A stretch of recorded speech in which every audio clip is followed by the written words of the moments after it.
Je chanterai toujours les bontés de l'Éternel, ma bouche fera connaître à jamais ta fidélité, car la bonté a des fondements éternels. C'est avec les paroles des vers 1 et 2 du psaume 89 que je vous souhaite la bienvenue à ce temps d'information sur Espérance TV, à la une de cette édition. Le rendez-vous annuel de prière et d'édification dénommé Festival de Grâce, organisé par le district Abidjan Nord, a démarré le dimanche 27 avril 2025.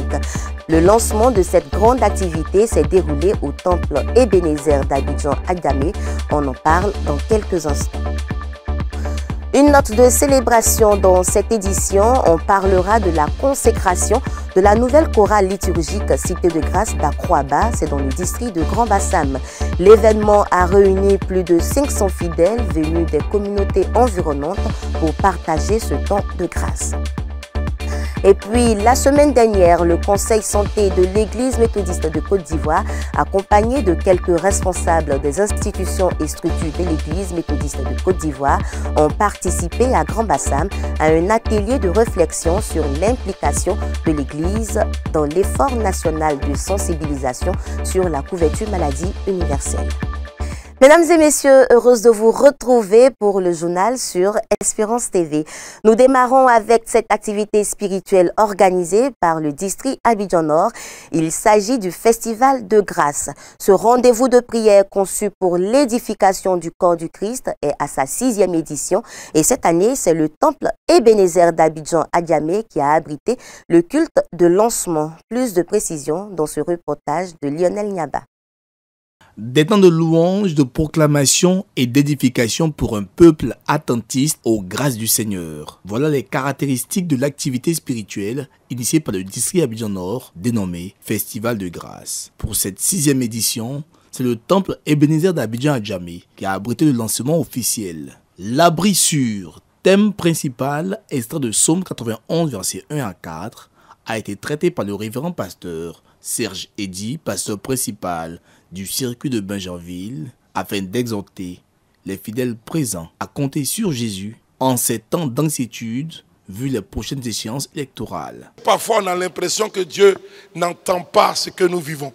Parfois on est en train de pleurer, on est en train d'adorer, on est en train de chanter, on est couché par terre. Parfois tu vas dans tel coin, on rend témoignage que Dieu a fait ça. Mais toi tu pries, tu jeûnes. Pierre aussi avait l'impression que Dieu n'entendait plus son cri.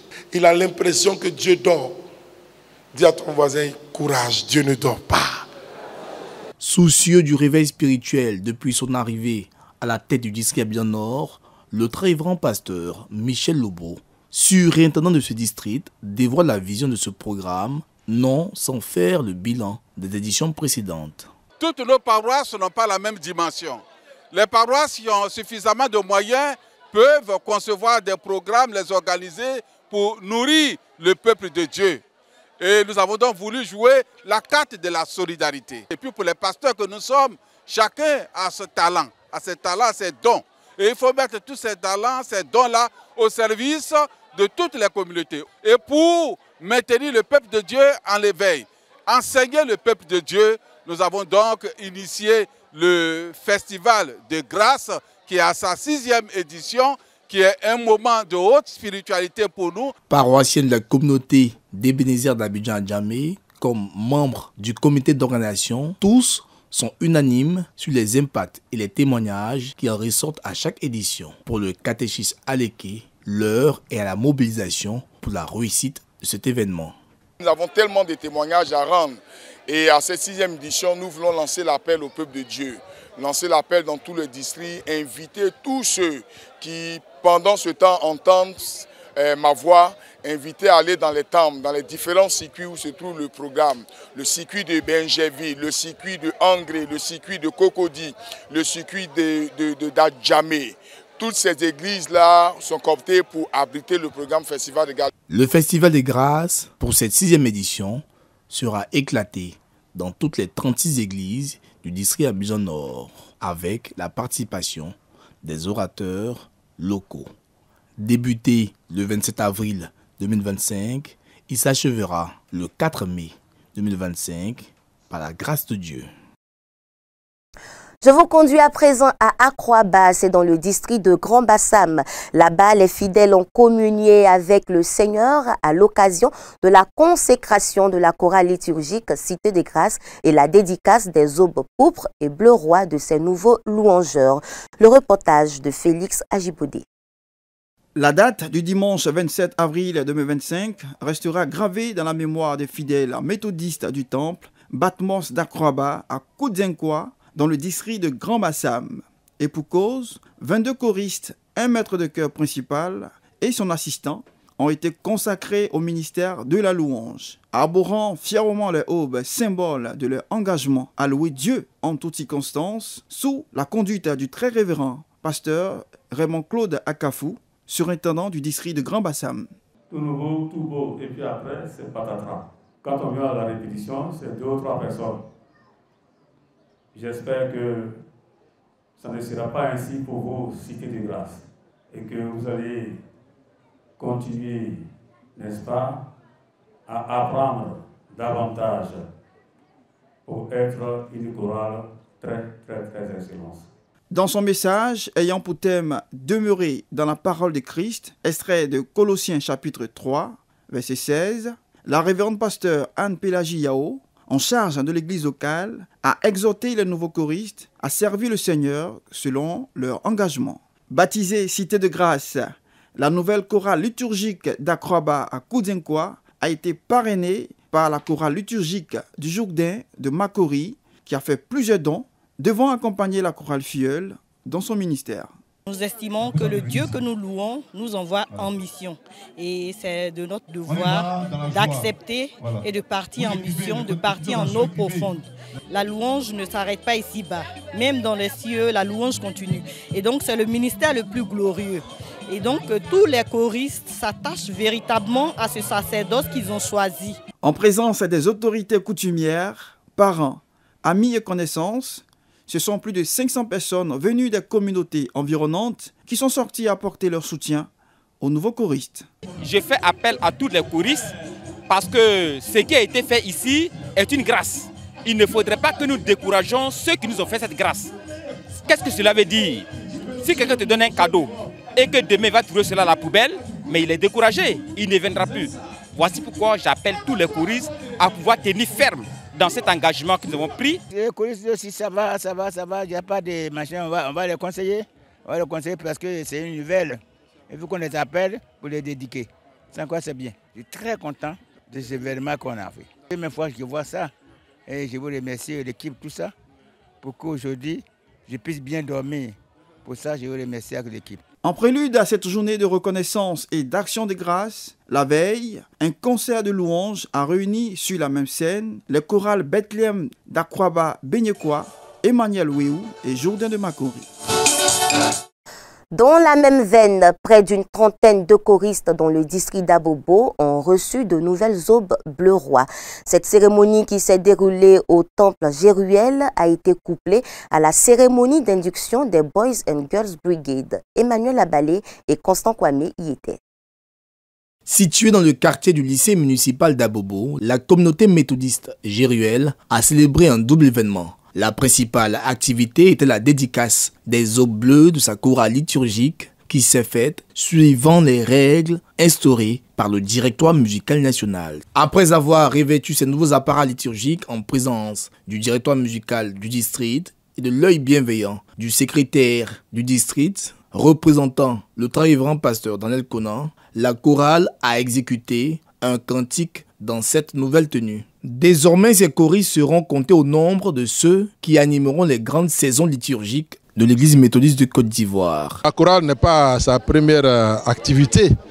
La chorale a déjà pris les eaux violettes et donc aujourd'hui elle est au stade des eaux bleu roi. Donc c'est une chorale liturgique déjà reçue et donc elle est à même de remplir toutes les activités et conduire toutes les cérémonies au niveau du district. Le chemin est encore long, mais nous pensons qu'avec l'aide de Dieu, nous y arriverons par sa grâce. Nous sommes 37 avec 2 maîtres de chœur et 4 assistants. La chorale existe depuis la création de la communauté en 2007. L'autre pan de ce dimanche spécial à Jéruel est l'induction et la montée en grade de nouveaux BGB qui ont fait voir à l'assistance un défilé spectaculaire. Pour conduire les troupes de BGB les plus anciens, sont montés de grade marqués par le port de nouvelles épaulettes. C'est avec beaucoup de joie que nous venons d'achever cette cérémonie. C'est un événement, j'ai envie de dire, haut en couleur, qui a permis à toute la compagnie d'être induits et de comprendre leurs responsabilités. Pour les responsables du district, comme ceux de la communauté Jéruel, cette double cérémonie arrive à un moment important du temple Jéruel, premièrement, mais aussi de l'église méthodiste de Côte d'Ivoire en général. Je voudrais donc lancer un appel à tout le peuple méthodiste du district d'Abobo et de la Côte d'Ivoire. Le nouveau bishop, que nous sommes avec lui, que nous sommes montés à toute la nation, que l'église méthodiste de Côte d'Ivoire est une communauté forte, conduite aussi par le Seigneur. Nous voulons dire que la chorale occupe une place prépondérante dans le culte méthodiste, surtout au sein de nos communautés.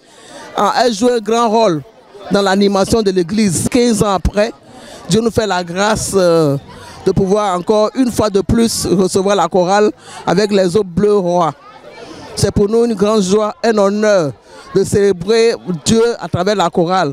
Nous rendons grâce à Dieu parce que c'est une première fois dans notre circuit qu'à la fois nous procédons à la dédicace des nouvelles aubes d'une chorale et aussi nous recevons les BGB. C'est vraiment une grande grâce et nous bénissons Dieu pour tous ceux qui ont été reçus, que le Seigneur soit avec eux. Parallèlement à ce double événement, cette journée dominicale est dédiée à la Bible selon le lectionnaire méthodiste. La révérende pasteur Christelle Mambo a profité pour demander aux fidèles méthodistes de faire de la parole de Dieu leur boussole quotidienne.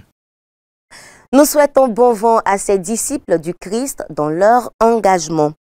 L'église méthodiste Immense Grâce de Gonzagueville a 30 ans cette année et pour marquer les festivités de ce trentenaire, un culte spécial a été organisé le dimanche 27 avril 2025 sous le thème « L'Éternel nous a mis au large » selon Genèse chapitre 26, le verset 22, le reportage de Guy Aloka. 1995-2025, cela fait 30 ans que la communauté Immense Grâce de Gonzagueville a vu le jour et la date du dimanche 27 avril 2025 a été choisie pour lancer officiellement les festivités de ce trentenaire autour du thème « L'Éternel nous a maintenant mis au large ». Cet événement vise à honorer le chemin parcouru tout en projetant l'Église dans une nouvelle dynamique de croissance, de maturité et d'ouverture vers l'avenir. Au travers de cette célébration, nous voulons que notre génération, nous puissions laisser quelque chose comme témoignage. Nous voulons tracer les sillons de l'avenir de cette communauté. C'est pourquoi nous voulons donc profiter de cette occasion-là pour lancer un appel vibrant à toutes les personnes qui hier ont été membres de cette communauté et qui aujourd'hui constitue certainement une diaspora. Nous les invitons à venir se joindre à nous pour qu'ensemble nous puissions non seulement fêter, mais qu'ensemble nous puissions réécrire l'histoire. Plusieurs moments forts ont marqué cette célébration, notamment la présentation officielle du logo et de l'hymne du trentenaire, symbole unificateur qui accompagneront les fidèles tout au long de cette année anniversaire. Le point d'orgue de la cérémonie a été la vente aux enchères d'un tableau artistique porteur du thème de l'année « L'Éternel nous a maintenant mis au large ».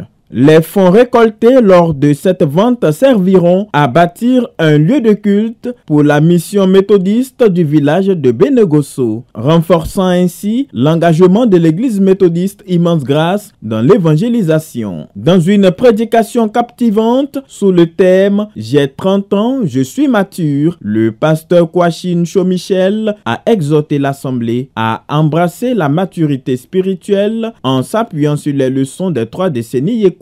On a 30 ans maintenant, on ne doit plus se comporter comme des enfants, mais se comporter comme des adultes pour aller de l'avant, pour prendre des décisions qui vont faire avancer l'Église, penser à des projets de développement pour penser à des projets d'évangélisation, des projets missionnaires. Dans le cadre de cette célébration, cette communauté trentenaire prévoit une série de rendez-vous forts allant d'une journée sportive et récréative au dîner gala, en passant par le don de sang, une semaine d'évangélisation et un concert de louanges. Ce programme s'achèvera avec un culte solennel de clôture prévu pour le dimanche 6 décembre 2025, qui viendra consacrer cette année de célébration, de reconnaissance et de redynamisation autour de la vision de l'Église méthodiste Immense Grâce de Gonzagueville. La diaspora méthodiste de Zoko-Lilié, issue du district de Lakota, veut s'impliquer davantage dans la construction de son temple. À cet effet, un culte de mobilisation de fonds s'est déroulé le week-end dernier au temple Jérusalem des 220 logements. Raphaël Dompé nous donne plus de détails. Les chrétiens méthodistes du village de Zoko-Lilié veulent bâtir un temple à l'honneur et à la gloire du Dieu Tout-Puissant. C'est tout le sens du culte de mobilisation de fonds tenu le samedi 26 avril 2025 au temple Jérusalem des 220 logements d'Adjamé. Les travaux de construction du temple de Zoko-Lilié ont commencé depuis 1980 sous l'impulsion du doyen Jérémie Nyalega. Mais en 2023, la violente tornade qui s'est abattue sur Zoko-Lilié a décoiffé le temple. Grâce à l'appui considérable de la conférence de l'Église méthodiste de Côte d'Ivoire et de l'ONG Le Réservoir de Siloé, des actions ont été menées pour la restauration de cette maison de prière. Aujourd'hui, des actes concrets se posent afin de réaliser ce projet de construction de cet édifice religieux. Un vœu cher au professeur René Nyalega, président de la diaspora et fils de Zoko-Lilié. Nous sommes à un stade où il faut aujourd'hui finaliser ce qui a été fait. Il reste à ce stade-là les fenêtres, le plafond, la peinture, les carreaux. C'est pour nous l'occasion de lancer un appel à toutes les bonnes volontés, au-delà du culte d'offrande, pour nous aider à achever les travaux du temps. Et c'est possible. Avec Dieu, nous ferons toujours des exploits. Cet appel du président du comité d'organisation a été entendu. Les fils et filles originaires de la localité, les amis et les structures de l'église se sont levés afin d'apporter leur contribution à l'œuvre du Seigneur. Par la foi, le temple va être fini. Il a commencé, mais quand Dieu commence une œuvre, il a toujours achevé. Dieu a appelé des gens qu'il a qualifiés et qui vont finir le temple. C'est ce qui est important. Il y a déjà les toitures. Puis dans ces jours, ils sont en train de mettre les fenêtres et les portes. On a encouragé tout le monde de venir nous aider. C'est l'œuvre de Dieu. Si tu participes à l'œuvre de Dieu, Dieu te bénit. Le doyen Nyalega, à chaque fois, il venait chez moi pour faire des imprimés, des invitations. Ce que je devais faire, je faisais ça à chaque fois. Moi, je trouve que c'est une très bonne idée que Nyalega a envoyé, son fils a envoyé. Il suit l'œuvre de son papa et on ne peut pas le laisser. Président ce culte, le surintendant délégué du district de Lakota, révérend pasteur Akalat Claude, a remercié les donateurs pour l'acte posé. Un acte d'évangélisation qui permettra d'évoluer dans les travaux de construction du temple. Dieu, c'est celui-là qui a le projet de la construction du temple de Zoko-Lilié entre ses mains. Ce qu'il commence, il achève. Dans les temps plus proches, nous irons à la dédicace de ce temple. Malgré les obstacles dressés, comme Néhémie, la diaspora de Zoko-Lilié s'est engagée à œuvrer pour l'achèvement des travaux de l'église méthodiste de ce village d'Ida de Lakota. Coût total des travaux, 30 millions de francs CFA. Je vous le disais en titre, les responsables des institutions et structures de l'Église et surtout le Conseil santé de l'Église méthodiste de Côte d'Ivoire ont participé à Grand Bassam à un atelier de réflexion sur l'implication de l'Église méthodiste de Côte d'Ivoire dans l'effort national de sensibilisation sur la couverture maladie universelle. Du 21 au 26 avril 2025, les responsables du Conseil santé de l'Église méthodiste de Côte d'Ivoire, des structures et institutions de l'Église ont pris part à un séminaire organisé par l'unité de coordination des projets santé de la Banque mondiale à Grand Bassam. Cette rencontre a porté sur l'élaboration d'un plan d'action des leaders de l'Église méthodiste de Côte d'Ivoire et les modalités de leur implication dans l'opérationnalisation de la couverture maladie universelle.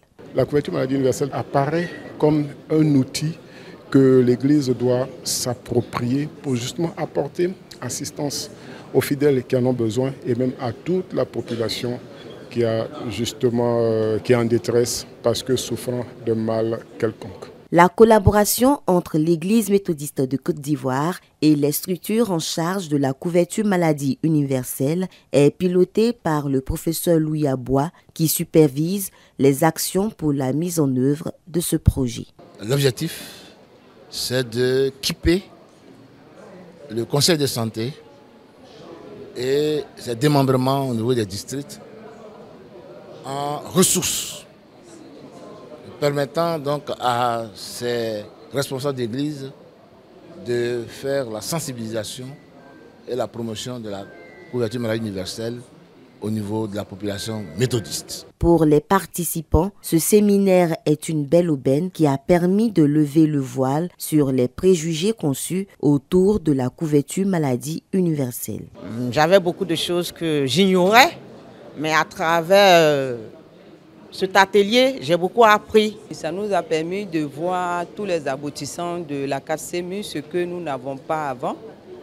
Les informations qu'en tant qu'utilisateurs, nous n'avons pas. Aujourd'hui, il est important, et quand nous allons partir d'ici, de sensibiliser, de mobiliser nos frères et sœurs à adhérer massivement à cette couverture maladie universelle initiée par l'État de Côte d'Ivoire. Représentant le président de l'Église méthodiste de Côte d'Ivoire, le très révérend pasteur Raymond Claude Akafou, surintendant du district de Grand Bassam, a encouragé les organisateurs pour cette initiative qui vise le bien-être des fidèles méthodistes et des populations ivoiriennes. Vos contributions ont nourri des échanges profonds et constructifs et ont permis de mettre en lumière les nombreux défis mais aussi les belles opportunités liées à la mise en œuvre d'un système de santé accessible à tous. Pour rappel, la couverture maladie universelle est une assurance santé sociale qui offre un large panier de soins à des coûts réduits. De retour à Abidjan, nous partons à la découverte de la communauté méthodiste Rehoboth de Zoé Bruno. C'est dans la commune de Koumassi.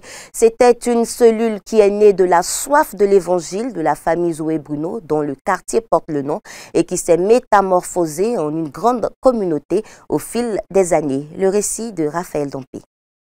Située au cœur du quartier Zoé Bruno dans la commune de Koumassi, au bord de la lagune Ébrié, la communauté méthodiste Rehoboth a vu le jour en novembre 2006 à la décharge de Koumassi Soweto. La soif de l'évangile a poussé la famille Zoé Bruno, dont le quartier porte le nom, à offrir l'une de ses cours afin de servir de cadre pour les cultes dominicaux et autres rencontres spirituelles de la communauté. Le nombre croissant des fidèles, la cour familiale est devenue exiguë pour accueillir les nouveaux membres. Et ce sont successivement l'école primaire BAD dans les environs et le collège d'enseignement secondaire qui vont accueillir les chrétiens méthodistes de Zoé Bruno. Une mobilisation de tous les fidèles a été effectuée, ce qui a permis l'acquisition de l'actuel site en janvier 2017, sur lequel un temple resplendissant a été bâti. Depuis 2014, la communauté forte d'environ 400 fidèles est dirigée par le catéchiste Rodrigue Kouakou, lui également membre de l'église depuis 2007.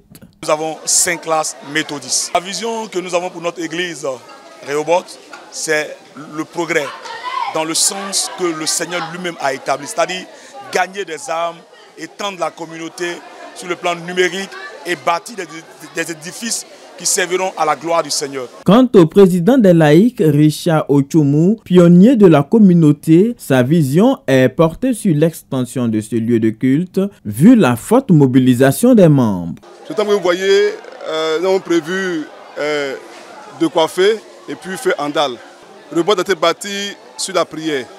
Donc nous encourageons tout le monde, tout le peuple de Dieu à nous aider dans la prière. Ensuite, s'il y a lieu de nous apporter un soutien financier ou matériel pour qu'on puisse bâtir cette œuvre à la gloire du Seigneur. À la faveur de la visite des agents de la télévision Espérance TV aux méthodistes de Rehoboth, les fidèles étaient heureux de communier ensemble avec leur télévision. Plusieurs parmi eux se sont engagés à soutenir ce média. C'est une télé vraiment qui est la bienvenue parce que ça permet aux autres et aux autres de pouvoir suivre les émissions en direct.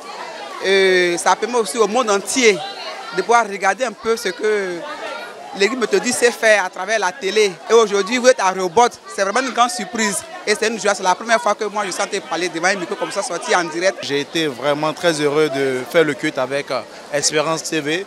C'est une télé qui vraiment honore l'Église méthodiste. Et cette télé est venue véritablement redorer le blason de l'Église méthodiste. Ça nous permet d'évangéliser pour gagner plus d'âmes encore au Seigneur. Et je pense que cette télé mérite d'être soutenue. D'habitude, nous on regarde de loin, mais aujourd'hui, Dieu nous fait la grâce de vous recevoir, que Dieu vous bénisse, qui permette qu'au-delà de la Côte d'Ivoire, Espérance TV soit suivie partout dans le monde et qu'elle soit la meilleure. Si aujourd'hui encore, la télévision méthodiste arrive à accomplir sa mission de proximité et à faire le bonheur des fidèles chrétiens, c'est grâce à l'appui considérable des méthodistes et de ses partenaires.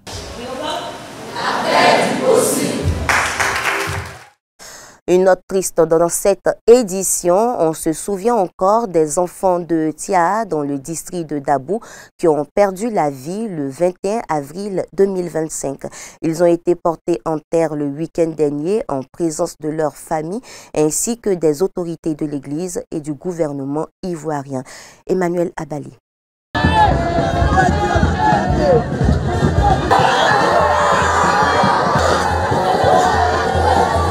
Des pleurs qui expriment toute la détresse vécue par ces populations de Tia après avoir perdu 12 de leurs enfants noyés au retour de la Galilée. L'église méthodiste, conduite par son premier responsable, le très révérend pasteur Moudé Séraphin, était présente avec plusieurs délégations de pasteurs et des laïcs. Insistant sur la souveraineté de Dieu, le révérend pasteur Armand Goudi, directeur du département de l'école dimanche, a donné des mots de consolation aux familles endeuillées. À sa suite, par des cantiques et une intervention, le Bureau national des enfants et des moniteurs ont rendu à leur tour des hommages à leurs frères partis trop tôt.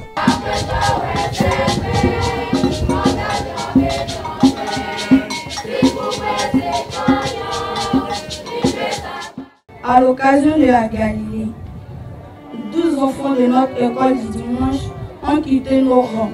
Face à la douleur, que faire? Frapper, maudit, s'en prendre à Dieu? Non.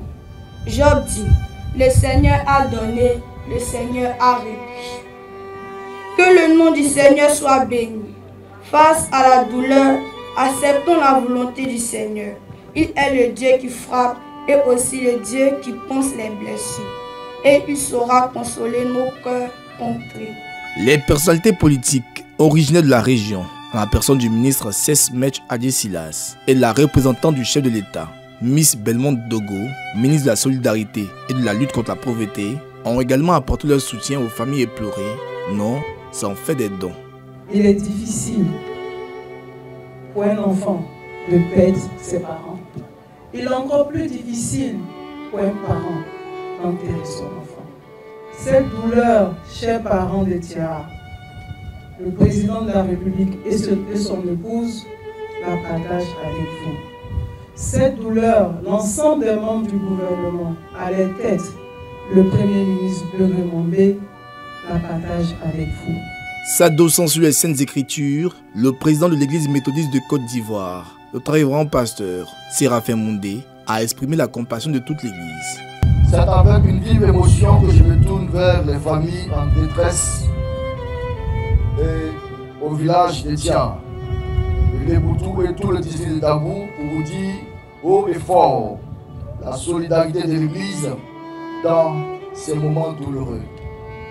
Les mots sont certes impuissants pour traduire la compassion de l'Église, mais soyez assurés que l'Église se tient et se tiendra à vos côtés pour partager vos peines. et vous accompagner dans ces moments difficiles et difficiles. Il a également, au nom de la conférence de l'Église méthodiste de Côte d'Ivoire, fait des dons aux familles endeuillées. Malgré cette couche d'air saharienne, c'est avec le froid dans le dos, les yeux larmoyants et le cœur contrit que les familles, toute l'Église méthodiste de Côte d'Ivoire et le village de Tia a conduit ces 12 petits-enfants à leur dernière demeure.